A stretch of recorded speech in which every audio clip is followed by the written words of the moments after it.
నారాయణ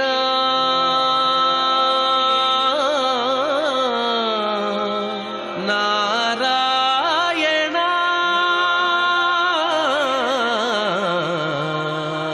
నారాయణ నీ నామమే గతిక కోరికలు మాకు కొనసాగుటకు నారాయణ. నీళాతుంగస్తనగిరితటీ సుప్తముద్బోధ్య కృష్ణం పారార్థ్యం స్వం శృతిశతశిరసిద్ధమధ్యాపయంతి స్వోచ్ఛిష్టాయాం సృజి నిగళితం యా బలాత్కృత్య భుంక్తే గోదా తస్యై నమ ఇదమిదం భూయ ఏవాస్తు భూయః. ప్రియ భగవద్బంధువులారా, ఈ ధనుర్మాస వ్రతంలో ఈరోజు 26వ రోజు. భగవంతుణ్ణి పొందాలి అనుకునేటటువంటి వాడికి సాలోక్యం, సారూప్యం, సామీప్యం, సాయుజ్యం అని కొన్ని దశలు ఉంటాయి అంటూ ఉపనిషత్తులు వర్ణిస్తాయి. అందులో సారూప్యం అంటే ఏమిటో ఈవేళ మన ఆండాళ్ తన యొక్క అవసరంలో మనకి వివరిస్తోంది. భగవంతుణ్ణి పొందడం ఎవరికి ఆనందం అని ఒక ప్రశ్న. చాలామంది భగవంతుణ్ణి చేరితే మనకి ఆనందం, అజ్ఞానం తొలగి దుఃఖాలు పోయి నిరతిశయ ఆనందం కలుగుతుంది కనుక అని అనుకుంటారు. కాదు అని మన ఆండాళ్ తల్లి నిరూపిస్తోంది. నిన్న మన వాళ్ళంతా చేరి ఒకసారి ఆ నేత్రాలు చూడగానే కనిపించే ఎర్రదనం చేత ఆయనలో ఎంత ప్రేమ ఉందో అని మన వాళ్ళు గుర్తించారు. ఇంతవరకు ఆయన చేరడానికి తమకి తప్ప ఆరాటం ఆయనకేమీ లేదు అని అనుకున్న మన వాళ్ళకి నేత్రాలు చూసిన తర్వాత మనకంటే మించినటువంటి ఆరాటం ఆయనలో చాలా ఉన్నది అంటూ ఆ ఎర్రబడ్డ నేత్రాలు చూస్తే పాపం ఎంతకాలం ఎన్ని రాత్రులు నిద్ర లేక తాను ఎదురు చూస్తున్నాడో మన కోసం అంటూ తెలుసుకుంది. ఈవేళ స్వామిని చూడగానే స్వామి నీవు నీలో వ్యామోహం అనే రెండు అని మేము అనుకున్నాం, కానీ కాదు కాదు అసలు తొలగించడానికి ఏది అవసరం లేకుండా కేవలం వ్యామోహమే ముద్ద కడితే అదే నువ్వా పుంజీభూతమైనటువంటి హే వ్యామోహమా అంటూ ఈవేటి పాసనంలో మన ఆండాళ్ స్వామిని సంబోధిస్తుంది అన్నమాట. మన ధనుమాస వ్రతానికి 3 ప్రధానం. ఒకటి పెద్దలు చేయకూడనివి చేయకుండుట మానుట. రెండవది ఏవైనా మనలో ఉండేటువంటి లోపములని ఆయన ముందర ఆవిష్కరించుట అంగీకరించుట. మూడవది పెద్దలు ఏవి చేశారో ఆ మార్గంలో మనం యథాతే తత్ర వర్తేరన్ తథా తత్ర వర్తేథాః. ఏ ఏ పనులు మన పూర్వులు చేశారో ఆ పనులే మనము చేయాలి. రెండవది యథాతే తేషు వర్తేరన్ తథా తేషు వర్తేథాః. ఆ ఆచరించేటప్పుడు ఏవో కొన్ని అంగాలతో పాటు వాళ్ళు ఆచరిస్తారు. అంటే భగవంతుడిని ఆరాధన చేయడానికి స్నానం చేయడం, దాని తర్వాత అనుష్ఠానం చేసుకోవడం ఒక అంగం అంటాం. భోజనం చేయడానికి భగవంతుడికి నివేదన చేయడం ఒక అంగం అంటాం. ఈ ఏ ఏ అంగములతోటి వాళ్ళు ప్రధానమైనటువంటి కర్మను ఆచరించారో అదేవిధంగా మనం కూడా ఆచరించాలి అంటూ మనకి భగవద్గీత చెప్పింది, కృష్ణుడు అలాగే ఉపనిషత్తులు మనకి శాసించాయి. కనుక మా పూర్వులైనటువంటి గోపికలు, నీ చేత ప్రేమ పొందినటువంటి గోపికలు, బ్రహ్మాదుల చేత కీర్తించబడ్డ గోపికలు మాకందరికీ ప్రమాణం. వాళ్ళు ఏం చేశారో అదే మేము చేస్తున్నాం అంటూ మన ఆండాళ్ తల్లి ఈవేళ స్వామికి పెద్దల ఆచరణ మనకి ప్రధానమనే విషయాన్ని నిరూపిస్తూ ఆయనలో వ్యామోహాన్ని తను స్మరిస్తూ ఈవేళ ఆయనకు సారూప్యాన్ని పాసురంలో కోరుతోంది. మనం అనుసంధించడం పాసురాన్ని. ఆండాళ్ తిరువడిகளே శరణం. மாலே மணிவண்ணா மார்கழி நீராடுவான் மேலையார் செய்வனகள் வேண்டுவன கேட்டியேல் ஞாலத்தையெல்லாம் நடுங்க முரல்வன பாலன்ன வண்ணத்துன் பாஞ்ச சென்னியமே போல்வன செங்கங்கள் போய் பாடுடை எனவே சேலப் பெரும் பறையே பல்லாண்டி செய்பாரே கோல விளக்கே கொடியே விதானமே ஆலி நிலையாய் அருள் ஏலோரெம்பாவாய். ఆండాళ్ తిరువడిகளே శరణం. అమ్మ చాలా జాగ్రత్తగా కోరుతోంది కోరేటటువంటి వాటిని. లోకక్షేమానికి తమ స్వరూపానికి విరుద్ధం కానివి, భగవంతుడు ఆజ్ఞాపించినవి, ఆయనకి ఆనందాన్ని కలిగించేవి, తమకి వ్రతానికి సాఫల్యతని, భగవంతుడి యొక్క సారూప్యాన్ని ప్రసాదించేవేవో ఒక్కొక్కటి చాలా జాగ్రత్తగా కోరుతుందన్నమాట. ఏమేమిటి కోరుతున్నారు వీళ్ళు అంటే, మాలే మొట్టమొదటి ఒక్కసారి స్వామిని చూశారు. మాలే హే వెర్రి ప్రేమ అంటున్నారని. ఇంతవరకు నువ్వు నీలో ప్రేమ అనుకున్నాం, కానీ ఎంత పొరపాటు పడ్డాం మేము. నిన్ను చూస్తే తప్ప తెలియలేదయ్యా మాకు. అసలు నీలో అంటూ తొలగించాల్సింది ఏదో ఒకటంటూ లేనే లేదు. ప్రేమే ముద్ద కట్టినటువంటి వాడా, ఇంత వెర్రి ప్రేమ ఏమిటయ్యా నీకు? పాపం ఆయన వీళ్ళ కేసు చూస్తూ అలా ఉండిపోయాడు అన్నమాట. ఇంతకాలానికి వచ్చారే అని అంటుంది. వీళ్ళ యొక్క వక్ష సౌందర్యాన్ని చూస్తున్నాడట, కటి సౌందర్యాన్ని చూస్తున్నాడట, నేత్ర సౌందర్యాన్ని చూస్తున్నాడట, అధర సౌందర్యాన్ని చూస్తున్నాడు అంటూ తమాషాగా మన వాళ్ళు చెబుతుంటారన్నమాట. భగవంతుణ్ణి ప్రేమించినటువంటి జీవుడిలో ఆత్మ సౌందర్యం ఉంటుంది. ఒక పురుషుడు స్త్రీలో ఉండే ఈ దేహ సౌందర్యాన్ని చూస్తాడు, ప్రేమిస్తాడు. కానీ పరమాత్మ జీవుడిలో ఉండే జ్ఞాన సౌందర్యాన్ని చూస్తాడు. ఆ జ్ఞాన సౌందర్యం దీనికి ఒక పోలిక ఉంటుంది అని అంటారనమాట. వక్ష సౌందర్యం ఎట్లాగైతే వశీకరించుకుంటుందో జీవుడిలో హృదయంలో ఆవిర్భవించేటటువంటి జ్ఞానము, భక్తి అంటే ఒక్కసారి ఆయన సేవించాలని, ఆయన చేరాలనేటువంటి తపన, ఇవి చాలా ఆనందాన్ని కలిగిస్తుంటాయి పరమాత్మకి. తాను వ్యామోహంతో సేవిస్తుంటాడు, చూస్తుంటాడు. రెండవది సన్నటి నడుము వైరాగ్యానికి సూచన, ఇతర విషయం రుచి లేదు అనిపించేది.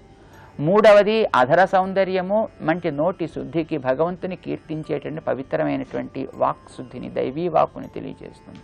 నాలుగవది నేత్రముల వస్తు సాక్షాత్కారానికి పనికొచ్చే ప్రతి వస్తువులో కూడా లోపల చేరి ఉండేటటువంటి పరమాత్మని, అతనికి చెంది ఉండేటటువంటి జీవుడనే జ్ఞానాన్ని కలిగించేటటువంటిది. ఇది ఎవరికి ఉంటుందో వాళ్ళ విషయంలో తను వ్యామోహం చెంది ఉంటాడు పరమాత్మ. కనుక అలా చూస్తూ ఉండిపోతే మన ఆండాళ్ళ తల్లి ఆయన ఒకసారి భుజం తట్టి, ఏయ్ ఇంకా మా ఉపవాసం తీరలేదోయ్, నీ ఉపవాసం అప్పుడే తీర్చేసుకుంటున్నావే, విని విను మొట్టమొదట మేమేమి కోరుతున్నామో అంటూ ఒకసారి ఆయన భుజం తట్టి చూపిస్తోంది. తమకు కావలసిన ఏమిటో ఆయన దగ్గర ఆవిష్కరిస్తోంది.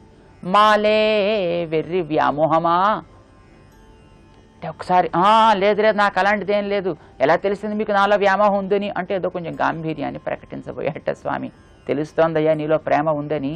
మణివಣ್ణ, కోపం కానీ ప్రేమ కానీ లోపల దాచేసుకుందామంటే కనిపించేవి కావు.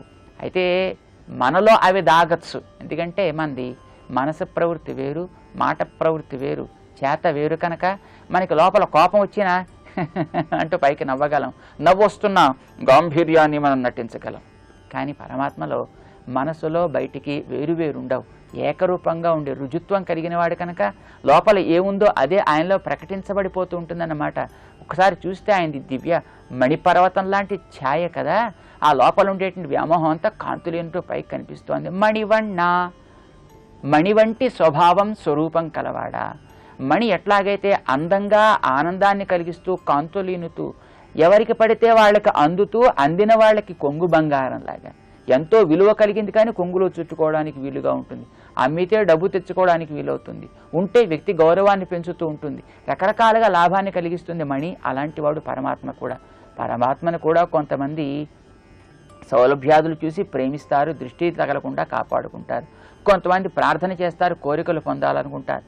కొంతమంది ఆ భగవంతుడిని అమ్ముకుని డబ్బు చేసుకోవాలనుకునే వాళ్ళు కూడా ఉంటారు కదా. కొంతమంది ఆ భగవంతుడిని లేకుండా చేసుకోవాలని రకరకాల ప్రవృత్తులు కలిగి ఉండే వాళ్ళందరికీ కూడా వాళ్ళకి తగినట్టుగా ప్రవర్తించేటటువంటి వాడు ఆయన. విలువ కలిగినటువంటి సులభమైనటువంటి వస్తువు ఆయన కనుక మణివಣ್ణ, మణి వంటి స్వరూప స్వభావాలు కలవాడా అంది మన అమ్మ. చాలు రండి, చాలు మీ పొగడతలు చాలు, ఇలా మా అమ్మ కూడా ఎప్పుడుందని అంటూనే ఉంటుంది, ఇంతకీ మీకు ఏం కావాలో చెప్పండి, ఎందుకు వచ్చారో చెప్పండి అన్నట్టుగా అతనే ఒక్కసారి అనుకున్నాడు. మార్గళి నీరాడువాన్, మార్గశీర్ష స్నానాన్ని చేయడానికి వచ్చామయ్యా, మరి ఏమిటి మీకు ప్రమాణం అని అడగడానికి వీలేదు. మాకు గోపికలే ప్రమాణం, వాళ్ళు చేశారు కనుక మేము ఆచరిస్తున్నాం, వాళ్ళు అనుగ్రహించావు, మా అలాగే మమ్మల్ని నువ్వు అనుగ్రహిస్తావు కనుక. మేలయార్ శైవనహళ్ వేండువన కేట్రియేల్, మా పూర్వులైనటువంటి వాళ్ళు ఏవేవి చేశారో అవి మేము చెబుతాం, మాకంటూ వేరే స్నానాదులు మాకేం లేవు. అవేమిటో వింటున్నావా లేదా అంటూ భుజం తడుతున్నారు ఒకసారి. అలాగే వింటున్నాను చెప్పండి అంటూ ఒకసారి మళ్ళీ ఈ లోకంలోకి వచ్చాడు. ఏమేమి కావాలి చాలా జాగ్రత్తగా అడుగుతోంది మనమ్మ. 6 వస్తువులు మన వాళ్ళు కోరుతున్నారు. ఎంత ఆశ్చర్యమో చూడండి. ஞாலத்தையெல்லாம் நடுங்க முரல்வன பாலன்ன வண்ணத்து ఉన్ పాంచ సెన్నియమే పోల్వన శంఖంగళ్, మాకు శంఖాలు కావాలి అన్నారు. మామూలు శంఖాలు కాదు, నీ పాంచజన్య శంఖాన్ని పోలినటువంటి శంఖాలు మాకు కావాలి. అసలు పాంచజన్యం లాంటి శంఖాలు అనేకం ఏముంటాయి కనుక. అయితే పాంచజన్య స్వభావం ఏమిటో మన ఆండాళ్ళ తల్లి చెబుతోంది. ஞాలత్తయెల్లాం, భూమినంతటినీ కూడా నడుంగ మురల్వన, అదిరేటట్టుగా ధ్వనించేటటువంటి, పాలన్న వన్నత్తు, పాల వంటి స్వచ్ఛమైన, ఉన్ పాంచజన్యమే, నీ పాంచజన్య శంఖాన్నే పోలిన అనేక శంఖాలు ఎక్కడ కుదురుతుంది. శ్రీ పాంచజన్య శంఖానికి ఒక గొప్పతనం ఉంది. అది కనుక ధ్వనిస్తే ప్రేమించిన వాళ్ళకి ఆనందం, ద్వేషించిన దుర్యోధనాదులకి గుండె వ్రక్కలు చేసేటట్టుగా అది ధ్వనిస్తుంది అన్నారు. అలాంటి శంఖం మాకు కావాలి అంటూ మన ఆండాళ్ళ తల్లి మొట్టమొదటి ప్రార్థన చేసింది. ఇది ఓంకారార్థాన్ని మాకు ప్రకాశింపచేయి అన్నట్టుగా అన్నమాట. వేదాల్లో ఓంకారాన్ని ప్రణవంతో పోలుస్తూ ఉంటారు, సాంకేతికంగా చెప్తారన్నమాట. ఆ ఓంకారం ఎట్లాంటిది అంటే ఈ లోకానంతటినీ కూడా జ్ఞానంతో ప్రకాశింపచేయడానికి యోగ్యమైనంత అర్థాన్ని దానిలో పెట్టుకున్నది కనుక మన ఆండాళ్ళ తల్లి అది మాకు మొట్టమొదటి ప్రకాశింపచేయి అంటుందన్నమాట. అందులోనూ ఆ ఓంకారం ఎట్లాంటిదంటే పాలన్న వన్నత్తు, మలము లేకుండా నిర్మలంగా ఉంటాయి కదా పాలు, అట్లాగే స్వచ్ఛమైనటువంటి జ్ఞానం అనే క్షీరాన్ని ప్రసాదించేటటువంటి ఓంకారం. అది నిన్నే చెప్పేది పరమాత్మవాచకమైనటువంటిది ఓంకారం. అది జీవవాచకం కూడా పరమాత్మవాచకం కూడా. జీవవాచకం స్వరూపాన్ని చెబుతుంది, పరమాత్మవాచకంగా జీవుడికి పరమాత్మే పొందాల్సిన వాడు అనే విషయాన్ని మనకు తెలియజేస్తుంది అన్నమాట. అలాంటి పాంచజన్య శంఖాన్ని మాకు అందించు అనంటే ప్రణవార్థాన్ని ప్రసాదించు అని ప్రార్థించినట్టయింది. శంఖాలు కావాలి అన్నారు, విన్నాడు స్వామి. ఇన్ని శంఖాలు ఎక్కడున్నాయి కనుక ఒకటే పాంచజన్య శంఖం ప్రపంచంలో ఉన్నది, కానీ వీళ్ళు బహువచనంతో అడుగుతున్నారు. సరే మొత్తం అన్నీ చెప్పని చూద్దాం, చివరికి ఒకేసారి అవన్నీ దగ్గర లేవనేద్దాం, మొత్తానికి చెల్లుబాటు అయిపోతుంది, మొట్టమొదటి ఎందుకు ఆటంకం కనుక సరే కానీ తర్వాత ఇంకేం కావాలి, ఇంకా ఏదో లోపల వీళ్ళలో ఉన్నట్టు తెలుస్తుంది ఆయనకి. రెండో కోరిక కోరుతున్నారు, మొట్టమొదటిది అయిపోయింది. పోయెప్పాడుడయ్యనవే శాల పెరుంపరయే, చాలా పెరుంపరే చాలా పెద్ద బాజా కావాలి అని అడిగారు. అయితే అది ఎలాంటిది కావాలి, పోయెప్పాడుడై అనవే పెద్దదానికి మధ్యలో ఉండేటువంటి పొట్ట కావాలి. అంటే బాజాకి ఎంత పొట్ట ఎక్కువ ఉంటే అంత పెద్ద ధ్వని వస్తుంది అనమాట.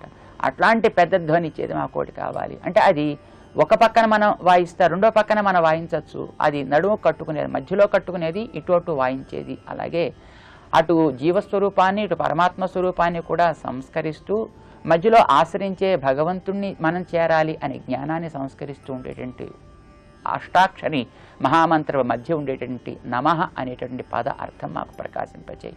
పరమపదంలో కూడా నమః అనే పదాన్ని పలుకుతారని ఈశావాస్యోపనిషత్తులో చిట్టు చివరి హే భగవన్ నీకు చాలా ఇష్టమైనటువంటి నమః అనే పదాన్ని మేము పలకడం కనుక అది మేము పలుకుతున్నాం అని అంటారు. ఈ నమః పదం నేను భగవంతుడికి తెలిసిన వాణ్ణి చెందినవాణ్ణి అని జ్ఞానం కలగగానే అది వాడు చిందించుకున్నాడు కనుక అని జ్ఞానం కలిగిస్తుంది, మన ప్రయత్నం కాదని చెబుతుంది. భగవంతుడి సేవే మనం చెయ్యాలి అనిపించినప్పుడు ఆయన ఆనందం కోసం తప్ప నీ స్వార్థం కోసం కాదు అని ఆ జ్ఞానాన్ని శిక్షిస్తుంది.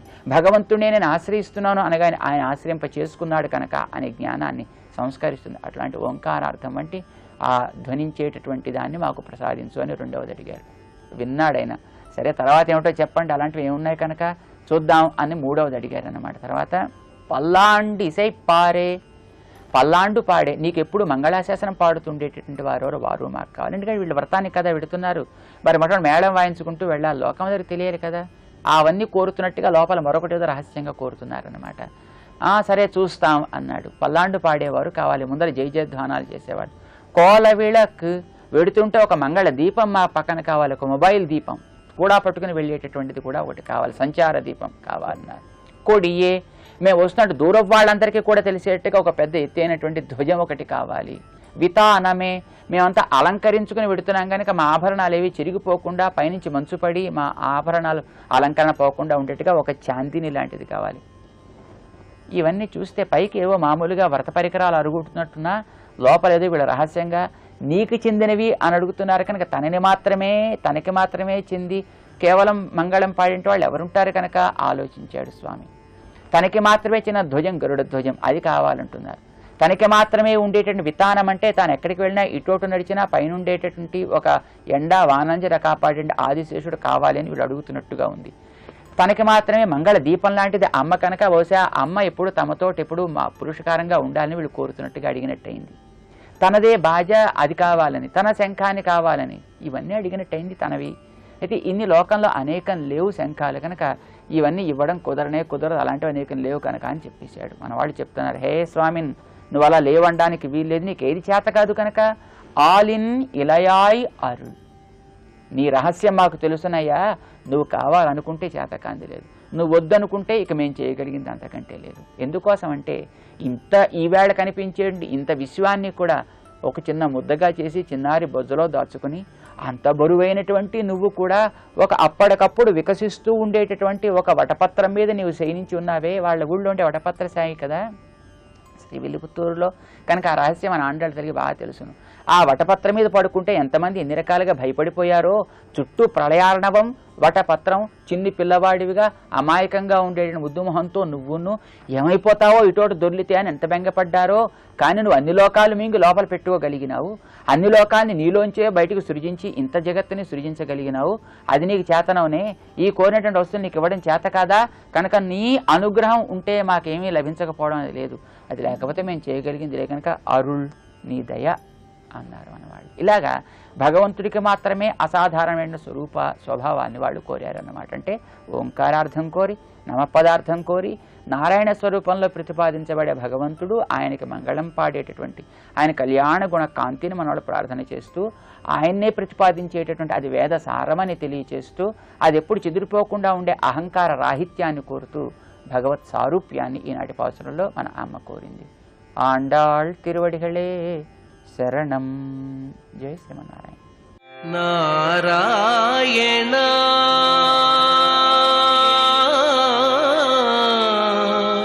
నారాయణ